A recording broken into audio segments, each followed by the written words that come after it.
दिसंबर 2023 में लाइन से आईपीओस देखे गए और लोगों ने उसमें स्ट्रैटेजिकली इन्वेस्ट कर काफी ज्यादा प्रॉफिट भी कमाया। अब आ चुका है न्यू ईयर 2024 और न्यू ईयर के साथ साथ मार्केट में एक न्यू आईपीओ भी आ चुका है, Jyoti CNC automation limited. As per the report इसका जीएमपी अभी मार्केट में चल रहा है लगभग ₹100 और इसमें 30% के लिस्टिंग गेन चांसेस है। अब आप इसे सुन के एक्साइटेड तो हो गए लेकिन एज वी ऑल नो कभी भी जीएमपी पर ब्लाइंडली ट्रस्ट नहीं करना चाहिए। आपको कंपनी के फाइनेंशियल स्ट्रेंथ, वीकनेस सब कुछ पता होना चाहिए।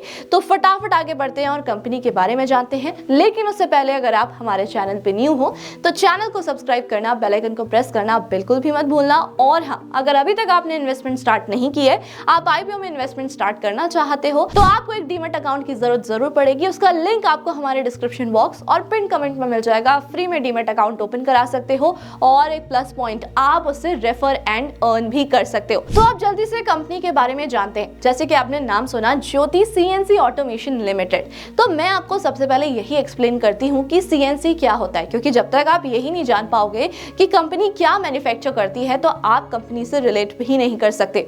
डेली लाइफ में हम बहुत सी मशीन्स यूज करते हैं, जैसे कि एयरक्राफ्ट हो गया, इलेक्ट्रिक मशीन्स हो गई, या फिर स्कूटी हो गया, या फिर कार हो गया। इसमें बहुत सारी मशीन्स को यूज किया जाता है। अब ये मशीन्स भी मशीन के थ्रू ही बनती हैं।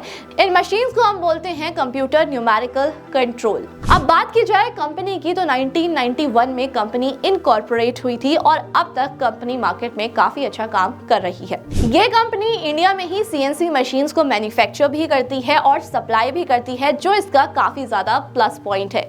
और अगर देखा जाए तो अब तक इन्होंने 200 मशीन्स बना दी हैं इन 44 सीरीज। हाल ही में इसरो ने एक प्रोजेक्ट किया था जिसमें कंपनी ने इनको काफी सारी मशीन्स सप्लाई की थी। और अगर मैं लास्ट कुछ फाइनेंशियल ईयर्स की बात करूं तो अब तक 7200 से भी ज्यादा मशीन सप्लाई की गई हैं टू 3000 कस्टमर्स, जिसमें इंडिया, यूरोप, नॉर्थ अमेरिका और एशिया का कुछ पार्ट भी इन्वॉल्व है। और वहीं 2004 से लेकर अब तक कंपनी ने 30,000 से भी ज्यादा मशीन्स वर्ल्ड वाइड सप्लाई कर दी हैं। अब आप ये तो जरूर सोच रहे होंगे कि कंपनी इतनी सारी मशीन्स बनाती कैसे है और कहां पर सप्लाई की जाती है। कंपनी की बेसिकली 2 जगह पर मैन्युफैक्चरिंग फैसिलिटीज है। सबसे पहले 2 फैसिलिटीज हैं इन राजकोट और एक है in France. Company basically in sectors में काम करती है, जैसे कि aerospace and defence, auto and auto components, general engineering, dies and moulds, EMS etcetera. अब इससे हमें ये पता चलता है कि कंपनी की स्ट्रेंथ तो काफी सारी हैं,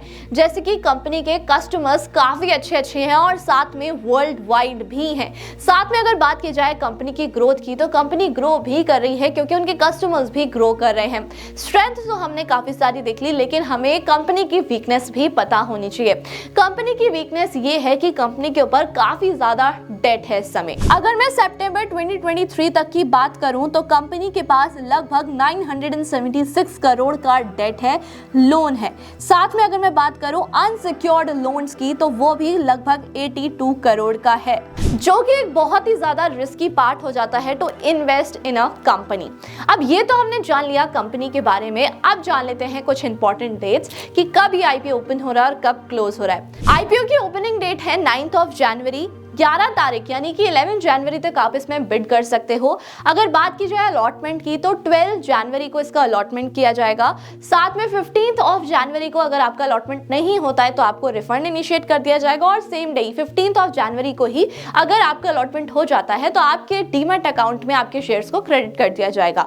अगर आप इसमें लॉन्ग टर्म के लिए इन्वेस्टमेंट स्टार्ट करना चाहते हो या फिर ट्रेड करना चाहते हो तो ये कंपनी 16 जनवरी को लिस्ट हो जाएगी। उसके बाद इसमें कोई भी इन्वेस्ट भी कर सकता है और ट्रेड भी कर सकता है। अब अगर बात की जाए टोटल इशू साइज की तो ये 1000 करोड़ का रहेगा और साथ में इसमें टोटल फ्रेश इशू है, कोई भी ऑफर फॉर सेल नहीं है। बिगेस्ट एडवांटेज क्योंकि इसमें कोई भी पुराना इन्वेस्टर छोड़ के नहीं जा रहा है। अब इनका आईपीओ इशू करने के 3 ऑब्जेक्टिव हैं। सबसे पहले तो वो अपनी लॉन्ग टर्म कैपिटल रिक्वायरमेंट को पूरा करना चाहते हैं। दूसरा, जो मैंने आपको बताया कि उनके ऊपर काफी ज्यादा डेट है तो इस डेट को भी वो क्लियर करना चाहते हैं। और तीसरा, जो नॉर्मल कॉर्पोरेट रिक्वायरमेंट्स होती है उनको पूरा करने के लिए। तो मेन 2 ऑब्जेक्टिव्स है सबसे पहला तो ये कि वो अपने डेट को क्लियर करना चाहते हैं और दूसरा ऑब्जेक्टिव ये है कि वो अपने लॉन्ग टर्म कैपिटल रिक्वायरमेंट को पूरा करना चाहते हैं। बट अगर देखा जाए तो इनके पास जो डेट है वो काफी ज्यादा है। अगर वो अपना मैक्सिमम अमाउंट अपने डेट को पूरा करने में लगा देते हैं तो इन दैट सिचुएशन उनको अपने कैपिटल रिक्वायरमेंट के लिए और ज्यादा पैसे की जरूरत पड़ेगी और वहां पर वो चीज कंप्लीट नहीं हो पाएगी। ये आईपीओ एनएससी और बीएससी दोनों पर लिस्ट किया जाएगा। रिटेलर के लिए मिनिमम 1 लॉट लेना जरूरी है, बट अगर देखा जाए ओवर सब्सक्रिप्शन के चांसेस इसमें ज्यादा हैं, तो 1 लॉट से ज्यादा लेने का कोई भी फायदा नहीं होगा। अगर आप 1 लॉट लेते हो तो आपका जो टोटल प्राइस होगा वो होगा 14,895 रुपीज। अगर रिटेल के मैक्सिमम कैटेगरी की बात करूं तो आप 13 लॉट्स बुक कर सकते हो। इसमें 585 शेयर्स आपको मिल जाएंगे। इसका टोटल अमाउंट होगा 1,93,635 रुपीज।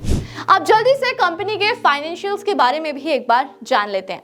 अगर देखा जाए तो कंपनी के एसेट्स काफी अच्छे तरीके से ग्रो कर रहे हैं। 2021 में 1,388 करोड़ के एसेट्स से वहीं 2023 में जंप होकर 1,706 करोड़ के हो गए हैं। रेवेन्यू भी इनका काफी अच्छे से इंक्रीज कर रहा है। 2021 में 590 करोड़ था, लेकिन 2023 में 952 करोड़ हो चुका है। प्रॉफिट आफ्टर टैक्स देखा जाए तो एक टाइम पर माइनस में देखने को मिल रहा था, लेकिन हाँ, ग्रो भी अच्छे से हुआ है। अगर टोटल बोरोइंग की बात की जाए तो वो काफी ज्यादा है, जैसे कि मैं आपको ऑलरेडी बता चुकी हूँ। डेट टू इक्विटी रेशियो रहेगा 10.17, जो कि काफी ज्यादा डिसएडवांटेजियस चीज मुझे लगती है।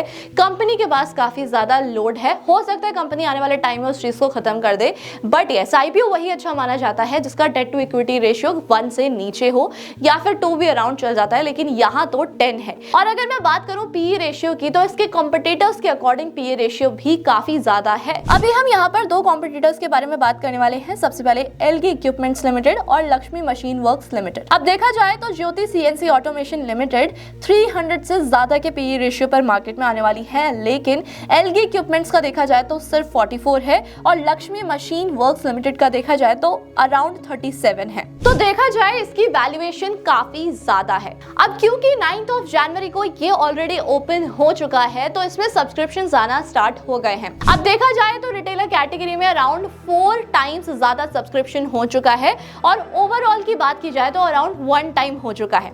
जीएमपी हमने जान लिया, कंपनी के बारे में हमने जान लिया, कंपनी का पी रेशियो हमने जान लिया, साथ में ये देख लिया कि कंपनी के पास कितना डेट है। द पॉइंट इज कि क्या अब आपको इस आईपीओ में अप्लाई करना चाहिए या फिर नहीं करना चाहिए। अब यहाँ पर हमारे पास 2 सिनेरियोज हैं। सबसे पहला तो कंपनी की स्ट्रेंथ्स काफी ज्यादा अच्छी हैं, कंपनी के कस्टमर्स अच्छे हैं और दिन ब दिन ग्रो भी कर रही है, दैट इज गुड। बट अगर देखा जाए सेम टाइम पर तो कंपनी के ऊपर काफी ज्यादा डेट है और उसका डेट इक्विटी रेशियो भी अराउंड 10 चल रहा है, जो कि काफी ज्यादा है। पी रेशियो का वैल्यूएशन भी ज्यादा है। तो इन दैट सिचुएशन आपको कम से कम वेट करना चाहिए फॉर 2 डेज। अगर आप 10 को चेक कर रहे हो तो वेट फॉर 1 डे। अगर ओवर सब्सक्रिप्शन ज्यादा होता है इन रिटेलर कैटेगरी, 8 या 9 टाइम्स से ज्यादा ओवर सब्सक्राइब हो रहा है, तो इन दैट सिचुएशन आप अप्लाई कर सकते हो। सेम चीज मैं फिर से बोलूंगी कि 1 लॉट से ज्यादा अप्लाई करने का कोई भी इसमें फायदा नहीं होगा, क्योंकि ओवर सब्सक्रिप्शन के चांसेस हैं भी और ऑलरेडी ओवर सब्सक्राइब हो ही गया है। जीएमपी अभी 100 रुपीज चल रहा है, तो 30% के लगभग लिस्टिंग गेन चांसेस होंगे एज पर द सोर्सेज। तो आपको क्या करना है, अभी वेट करना है। कम से कम आपको ये देखना है कि 11 तक रिटेलर कैटेगरी में कितना ज्यादा ओवर सब्सक्राइब हो रहा है। अगर आपको ऐसा लगता है कि हाँ ओवर सब्सक्रिप्शन के चांसेस और भी ज्यादा हैं, तो इन दैट सिचुएशन आपको अप्लाई करना है। आई होप आपको इस आईपीओ के बारे में सारी चीजें डिटेल में क्लियर हो गई होंगी और आपके माइंड से कंफ्यूजन भी चला गया होगा कि आपको इसमें इन्वेस्ट करना चाहिए या फिर नहीं करना चाहिए। स्टिल कोई भी कंफ्यूजन है आप मुझे कमेंट करके पूछ सकते हो। और अगर अभी तक आपने आईपीओ में इन्वेस्ट करना नहीं स्टार्ट किया या फिर कहीं पर भी इन्वेस्टमेंट स्टार्ट नहीं की है, तो डीमैट अकाउंट जरूर ओपन करा लो और आज से इन्वेस्टमेंट स्टार्ट कर लो। लिंक आपको हमारे डिस्क्रिप्शन बॉक्स और पिन कमेंट पे मिल जाएगा। फ्री में डीमैट अकाउंट ओपन करा सकते हो और ऐसी इंफॉर्मेटिव वीडियोस को देखने के लिए हमारे चैनल को सब्सक्राइब करना, बेल आइकन को प्रेस करना बिल्कुल भी मत भूलना। Thank you so much.